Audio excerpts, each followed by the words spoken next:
ነቢያት ወሐዋርያት ጻድቃን ወሰማዕት ደናግል ወመነኮሳት አይሩግ ወሕፃናት ገዳማውያን ወሊቃውንት ሰአሉ ለነ ኩልክሙ ቅድመ መንበሩ ለጸባኦት።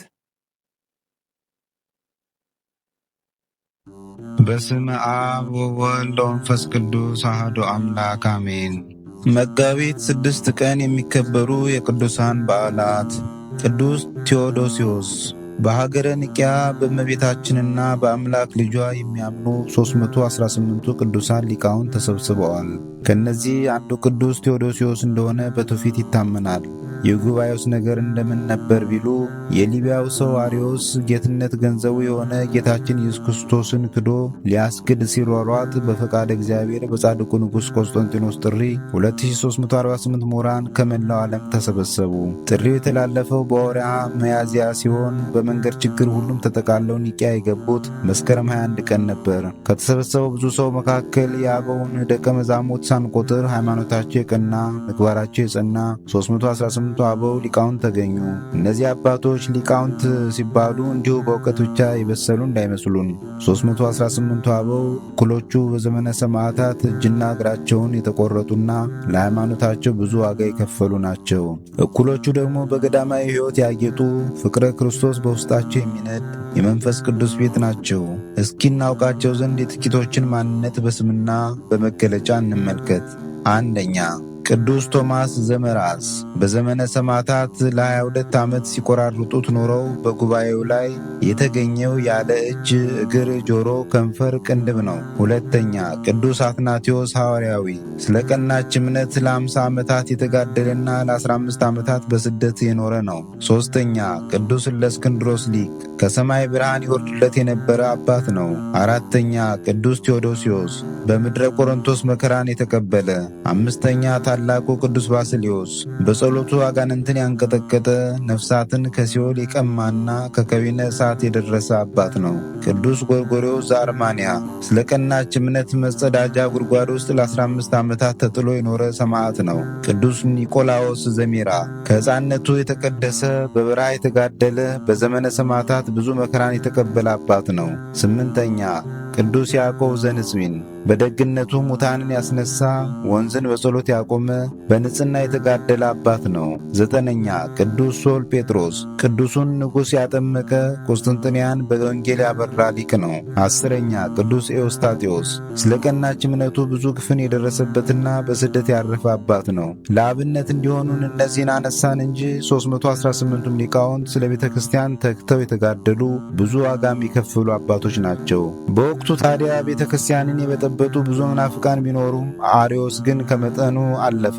የእርሱ ኑፋቄ ፈጣሪያችንን ፍጡር ማለቱ መነሻው ከእርሱ በፊት ነው። መናፍቃን ከዘመነ ሐዋርያት ጀምሮ ቤተ ክርስቲያንን ሲያውኩ መኖራቸው ግልጽ ነው።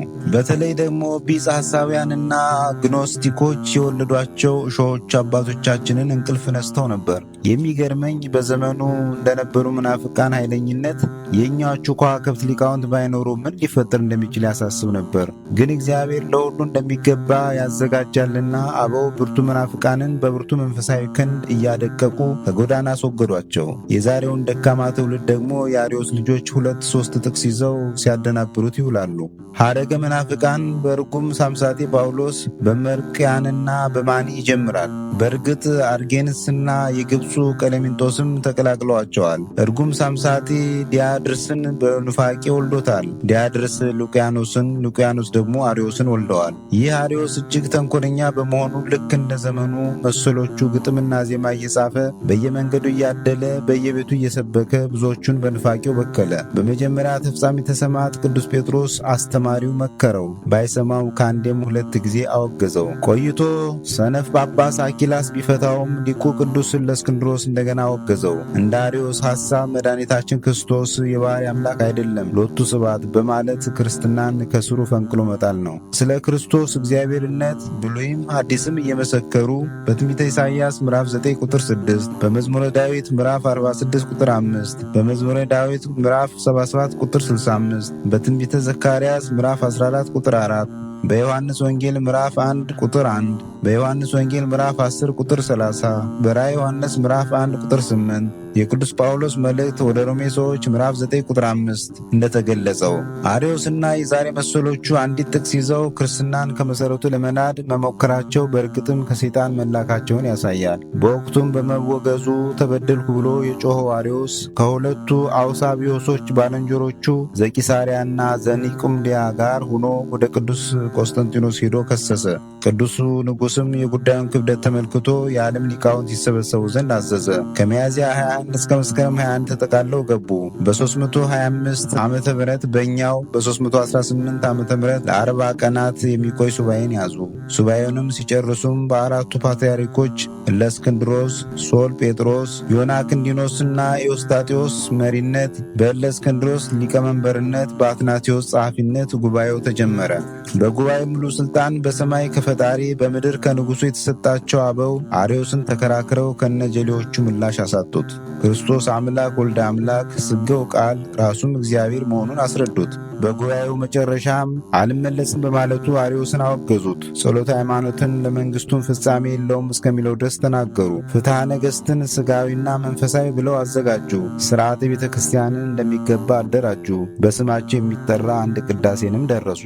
ይህ ሁሉ ሲሆን መድኃኒታችን ክርስቶስ 319ኛ ሆኖና ገሊላዊ ጳጳስን መስሎ ሁሉን አከናውኖላቸዋል። አባቶችም ሥራቸውን ከጨረሱ በኋላ ቅዱስ ቆስጠንጢኖስን ባርከው ወደ የሀገረ ስብከታቸው ተመልሰዋል። ለክብረ መንግሥት ሰማያትም በቅተዋል። እኛም እነሆ አባቶቻችን፣ መምህሮቻችን፣ መሠረቶቻችን፣ ብርሃኖቻችን፣ ምሰሶቻችን እያልን እናከብራቸዋለን። ቅዱስ ቴዎዶስዮስ የቆሮንቶስ ጳጳስ ሲሆን በዘመነ ሰማዕታት ብዙ መከራን አሳልፎ ከሰማዕታት ተቆጥሯል።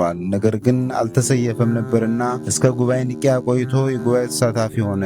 ከጉባኤውም በኋላ ቅዱስ ቴዎዶስዮስ ወደ ሀገሩ ቆሮንቶስ ተመልሶ ሕዝቡን ሲመክር ቆይቶ በዚች ቀን በመልካም ሽምግልና አርፏል። አምላከ ቅዱሳን ሊቃውንት በጸሎታቸው እኛንም ቤተ ክርስቲያናችንንም ከክፉ ጠላት ይጠብቅልን። መጋቢት 6 ቀን የሚከበሩ ዓመታዊ የቅዱሳን በዓላት፦ ቅዱስ ቴዎዶስዮስ ታማኒ ዘቆሮንቶስ፣ ቅዱስ ዲዮስቆሮስ ሰማዕት አማሌቃውያን የገደሉት፣ አባ ዘሩፋኤል ጻድቅ፣ አባ እንጦንስ ገዳማዊ፣ አባ አርከሌድስ ገዳማዊ። በዚህ ዕለት የሚከበሩ ወርኃዊ ቅዱሳን በዓላት፦ ቅድስት ደብረ ቁስቋም፣ አባታችን አዳምና እናታችን ሔዋን፣ አባታችን ኖኅና እናታችን ሀይከል፣ ቅዱስ ኤልያስ ነቢይ፣ ቅዱስ ባስልዮስ ዘቄሳርያ፣ ቅዱስ ዮሴፍ አረጋዊ፣ ቅድስት ሰሎሜ፣ አባ አርከስሉስ፣ አባ ጽጌ ድንግል፣ ቅድስት አርሴማ ድንግል፣ ቅድስት ማርያም መግደላዊት፣ ቅድስት ማርያም እንተ እፍረት፣ ቅድስት ማርያም ግብፃዊት። የቅዱሳኑን ሕይወት የሚመለከት ከመጽሐፍ ቅዱስ የተወሰደ ጥቅስ የማቴዎስ ወንጌል ምዕራፍ 18 ቁጥር 18። እውነት እላችኋለሁ በምድር የምታስሩት ሁሉ በሰማይ የታሰረ ይሆናል፣ በምድርም የምትፈቱት ሁሉ በሰማይ የተፈታ ይሆናል። ደግሞም እላችኋለሁ 2 ወይም 3 በስሜ በሚሰበሰቡበት በዚያ በመካከላቸው ሆናለሁና። ወስብሐት ለእግዚአብሔር ወለወላዲቱ ድንግል ወለመስቀሉ ክቡር አሜን። ዘአቅረብኩ አላፍ ቅዱሳንን አዘክሬ ምስጋናን አቀረብሁልህ። እኒህ ቅዱሳን ዘወትር አንተን ያገለገሉ ናቸው። በድህነቴ የማነብልህ መጽሐፍ ምስጋና ተቀበል። አንተ ብዙ ባለጠጎች ካገቡት ይልቅ የድሃዋን መበለት ስጦታን ተቀብላለና። ቅዱሳን የሆናችሁ ነቢያት፣ ለማስተማር የተመረጣችሁ ሐዋርያት፣ ሰማዕታት፣ ጻድቃን፣ ትጉሃን የሆናችሁ መላእክት፣ እናንተም ደናግል ቸር የሆናችሁ መነኮሳት ይህችን ጉባኤ አንድነታችን መባረክን ባርኩ። ስትባርኩም ከሕፃናቱ ጀምራችሁ እስከ ሽማግሌው ድረስ ይሁን። በብራና በወረቀት የጻፈውን ሊያስደርስ በገንዘብ ዋጅቶ ያጻፈውን አምኖ ያነበበውን ወደ ሌላ ልሳንም የተረጎመውንም በዝነ ልቦና አምኖ የሰማውን ከጠብ ከክርክር ከመከራ ከችግር በምትሰውር በእናቱ በማርያም ጸሎት ኢየሱስ ክርስቶስ ሁላችን አንድ ላይ ይማረን። ኢየሱስ ክርስቶስ ሁላችን አንድ ላይ ይማረን። ኢየሱስ ክርስቶስ ሁላችን አንድ ላይ ይማረን። ቅዱስ መንፈሱንም ይላክልን ከዛሬ ጀምሮ ለዘላለሙ ዳግመኛ እስኪመጣ ድረስ አሜን።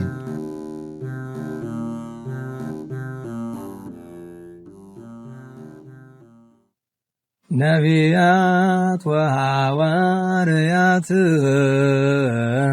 ጻድቃን ወሰማይት ደናግል ወመነኮሳት አይሩግ ወፃናት ገዳማውያን ወሊቃውንት ሰአሉ ለነ